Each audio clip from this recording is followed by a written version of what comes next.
یہ ابھی بچوں کے انعامات ہیں، انشاءاللہ وہ بعد میں دیے جائیں گے. بڑا دو اجلاس جو ہے لاک ڈاؤن میں مختصر ہوئے تھے، تجربہ نہیں تھا. یہ پہلا اجلاس ہے. اگر اس میں کچھ کوتاہی ہوئی تو میں تمام علماء کرام سے، مہمان خصوصی سے، آئے ہوئے حضرات و خواتین سے معذرت چاہتا ہوں کہ پہلا تجربہ ہے، اتنا بڑا جلسہ ہوا. میں اللہ سے دعا کرتا ہوں کہ آئے ہوئے تمام مہینوں کے اللہ تعالی ہمارے خدمات کو قبول فرمائے.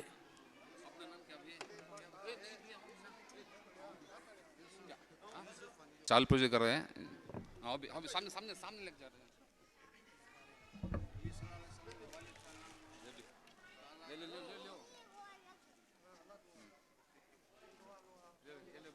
ہے کہ کھانے سے فارغ ہو کر جائے، تبھی ہماری ہمت افزائی ہوگی.